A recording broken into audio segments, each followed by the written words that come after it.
Gracias y paz, amados hermanos, qué bueno estar con ustedes nuevamente. Estamos realmente emocionados porque ya estamos comenzando nuestra segunda temporada y va a ser un tiempo de edificación, de incremento, de aportación a lo que es el cuerpo de Cristo. Y comenzamos diciendo que todo el secreto de nuestra madurez espiritual se encuentra en la naturaleza de Dios en nosotros. Que el postrer Adán se manifieste como el sistema operativo gobernante en nuestras vidas. ¿De qué manera? Pensando desde la mente de Cristo, expresamos los criterios de Dios.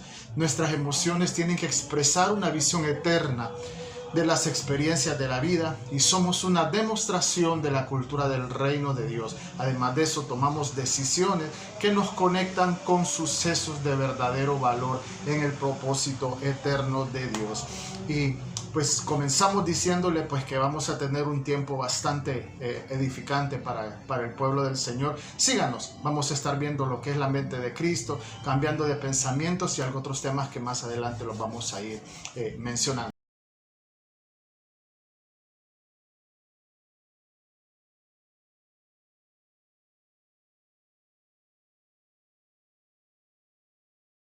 La mente de Cristo, vamos a comenzar con esto. La revelación de la gracia de Dios provoca una transformación absoluta en nuestra estructura pensante. No es una mera modificación, sino un morir y nacer. Debemos de entender que cuando la naturaleza de Dios se manifiesta, cuando la gracia de Dios se revela, es un morir y es un nacer. Es morir a mí y nacer a lo que Él quiere que nosotros nazcamos, a su vida. Si lo llevamos a un plano, y así lo llevaremos a un plano temporal. Mientras más se revela la gracia de Dios, más morimos a nuestra mente natural y nacemos a la mente de Cristo. Entre más nosotros se nos revela la gracia de Dios, más vamos a tener de Él y más vamos a recibir la revelación de la gracia de Dios. Pero hay ciertos aspectos de nuestra mente natural que se oponen a la revelación de la gracia de Dios. Podemos mencionar algunos: la concepción meritocrática, los conceptos aprendidos de justicia, los criterios desde los cuales establecemos nuestras prioridades y los impulsos por obtener satisfacción en los de diferente índole. La estructura de pensamiento basada en méritos personales se edifica desde nuestra niñez, se refuerza constantemente en todas las áreas y en todas las etapas de nuestra vida. De hecho, sin ella no pudiéramos sobrevivir o subsistir en esta sociedad.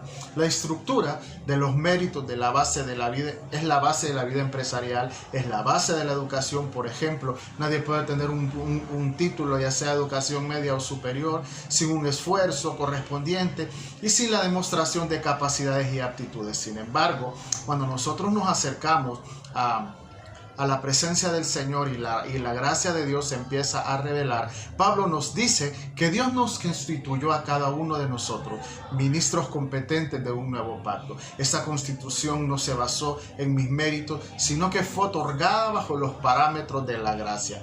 Es decir, no solo nos constituyó ministros competentes, sino que además nos ha otorgado la competencia, porque también dice no que seamos competentes por nosotros mismos para pensar algo de nosotros mismos, sino que nuestra competencia proviene de Dios. Debemos de entender que cuando entramos en la dimensión de este nuevo pacto, cuando entramos en la dimensión de Dios en nuestras vidas, nosotros no necesitamos haber hecho nada para ser competentes, sino que la revelación de la gracia, el poder de Cristo en nuestras vidas nos hizo competentes, no por nosotros mismos, sino por lo que Él es en nosotros. ¿Sabe que el alma no sabe vivir en la gracia?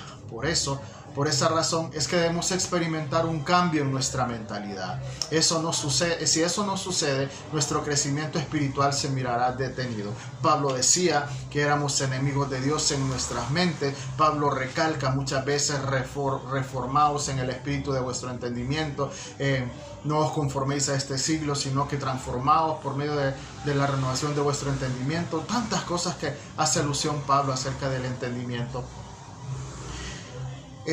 Y si no pasa eso, no vamos a poder reconciliar las realidades temporales con las eternas. Es decir, no vamos a poder encontrar un contraste entre lo que está pasando en lo natural y lo que Dios quiere establecer en lo espiritual. Porque cuando la mente de Cristo se instaura en nuestra vida, las cuestiones temporales tienen una reconciliación con las actitudes eternas, o también las crisis temporales tienen una respuesta eterna.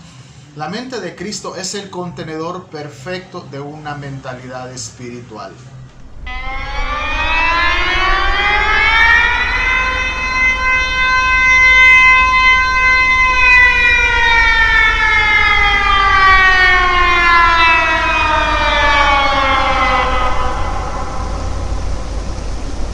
La reforma de hoy. La clave es reconocer en nosotros la mente de Cristo y saber diferenciarla de nuestra mente natural. Es de la única manera que vamos a poder entender los parámetros de la gracia. Es de la única manera en la que vamos a poder entrar a cumplir el propósito eterno de Dios en nuestras vidas. Solamente a través de reconocer en nosotros la mente de Cristo y saberla diferenciar de nuestra mente natural. Poder entender lo que nos dijo la reforma de hoy, tenemos que volver a Sucot. Dijimos en el programa anterior que Sucot era un lugar clave para la vida espiritual y para comenzar la madurez espiritual. En Sucot es la jornada en la cual se revela la gracia de Dios y confronta nuestra estructura pensante. En Sucot se instala la mente de Cristo y nos provoca la madurez, a la medida en que vamos renunciando a una vida centrada en la supervivencia o en la satisfacción de deseos personales y pone nuestra mirada en las cosas eternas. Déjenme explicarles un poco. Para nosotros entender que la mente de Cristo es la clave para que nosotros podamos entrar en esa naturaleza divina, en esa dimensión de gracia, para poder cumplir el propósito eterno, debemos entender de que nos encontramos específicamente en esa tierra de Sucot, donde estaban exactamente después de la tierra más fértil del mundo, al desierto más abrasador que pudiéramos imaginarnos. Nos confronta nuestra estructura pensante y nos pone a pensar: o dependemos de nuestra naturaleza humana y pecaminosa, que es lo que simboliza Egipto, o dependemos de lo que Dios trae, aunque miremos un desierto en el futuro. La clave es que podamos entender con la mente de Cristo y renovar nuestro entendimiento, que de ahora en adelante tenemos que aprender a depender total y absolutamente de Dios en nuestras vidas. He notado cómo los cristianos muchas veces atribuimos constantemente a las tinieblas las circunstancias adversas que experimentamos. Sin embargo, cuando eludimos la revelación de la gracia de Dios, nos volvemos nuestros propios adversarios y peleamos constantemente contra la obra de Dios. Por eso es que, repito, Pablo decía que éramos enemigos de Dios en nuestra mente. Muchas veces los problemas, muchas veces los límites para no cumplir la voluntad de Dios, los límites para no cumplir el propósito eterno de Dios, es nuestra propia mentalidad. Son nuestros paradigmas, son nuestros pensamientos, es nuestra mentalidad, es nuestra mente, que más adelante vamos a poder hablar acerca de cada una de estas cosas, lo que es el pensamiento, la mente y la mentalidad. Decíamos,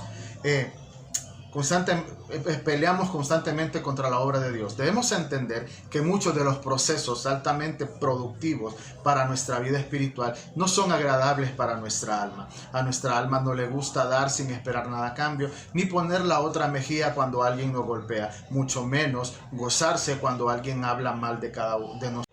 Estos son ejemplos perfectos de las circunstancias en las cuales se produce una discrepancia entre lo que vive el alma y el espíritu en un mismo momento.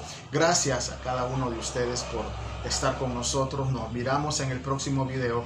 No olvides suscribirse y también voy a dejar mi correo electrónico por si quieren hacer alguna pregunta o quieren aportar a estos temas. Será de mucha bendición para cada uno de nosotros. Gracias y paz y hasta la próxima.